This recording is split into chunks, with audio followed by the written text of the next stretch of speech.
Hey YouTubers, so I just wanted to actually preface this video by saying there's some potential major spoilers for this movie.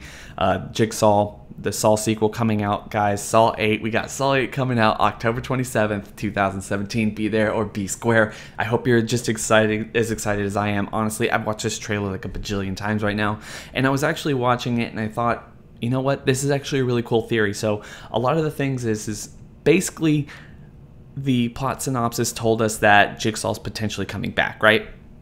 Jigsaw is potentially coming back. There's people who think that there might be a twin situation. There's people that think that maybe he faked his death. There's people, obviously there's a lot of people thinking that there's maybe a flashback situation here or there. That all makes sense. We got one shot in the trailer. We got several shots where it's really clear that it is John in the trailer, but we didn't necessarily get to see him. There's one shot in the trailer where they indicate that Jigsaw's back. The DNA under the fingernails of the guy who's hanging in the tree at the very beginning of the trailer has John's blood or his DNA in there, and they're wondering, how is this kind of possible? I thought the guy was dead. There's obviously a copycat killer going on, yada yada yada. Maybe it's someone in the police force, blah blah blah blah blah. I don't necessarily know.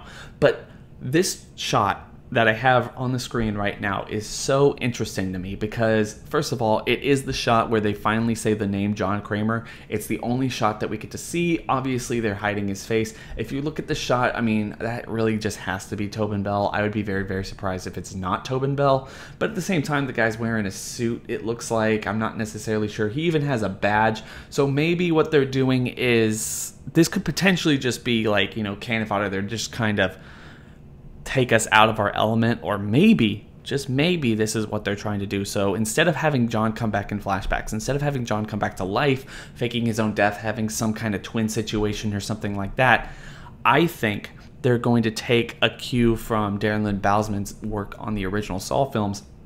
And instead of doing what he did, where he built sets next to each other and he developed the shooting schedule to basically go from a modern scene, like scenes that are happening in real time, to flashbacks where we have silhouettes basically of the actors that we are originally following kind of transitioning into something more that happened in the past or something like that. I mean, if you've watched Saw 4, which was probably the most, I guess, headstrong when it came to that type of filming style, then you kind of know what I'm talking about. But if you don't, I really just recommend that you go back and watch Saw 4. It's not really a bad film. A lot of people don't like that film. I think it's one of the better ones. But anyway, I think what they're going to do is kind of take that cue. And what they're doing here is they're going to have the main detective working on this stuff, or at least some of the detectives or something, looking onto the trap that they're investigating or something that they're investigating and seeing John basically walk through the trap, either put someone in the trap, be making the trap, taking pictures of the trap afterwards or beforehand or something like that, in order to see what Jigsaw would be doing. Like, if Jigsaw were alive in 2017, how would he be acting? How would he be talking? How would all this stuff, like, who is this guy copying him, and how is he trying to get into the mindset? And the guy who's investigating is trying to get into that mindset in order to catch the copycat killer.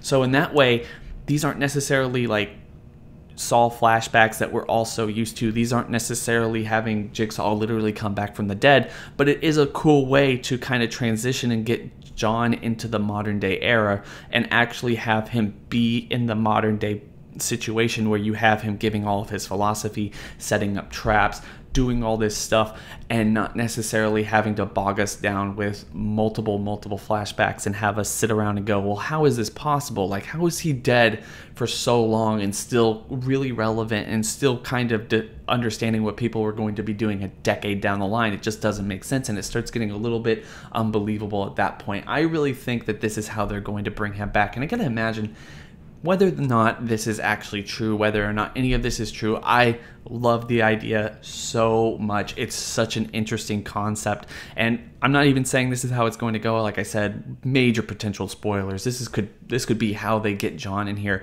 and how he becomes a large part of the movie without literally having to bog the entire show or the entire movie down with flashbacks.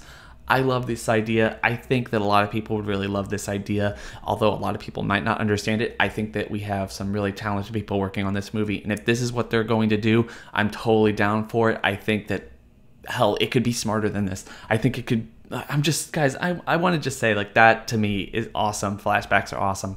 I don't necessarily want him to come back, but I think the people working on this are smarter than that. So, guys, tell me what you think about this. Do you think it'd be cool to have the people going around and investigating, trying to get into the mind of John Kramer, like the copycat killer, in order to catch the copycat killer, so they see in modern day what John would be doing, what John would be saying, and all this other stuff? Or maybe even the copycat killer is leaving them behind clues, like the SIM card we get to see in the trailer, where you get to hear at least like a minute or something of John giving that philosophy talk, and that's exactly what kind of drives them into whatever John is doing in the modern era. And you're like sitting there going and supposed to sit there as an audience member and think, like, well, is this guy alive?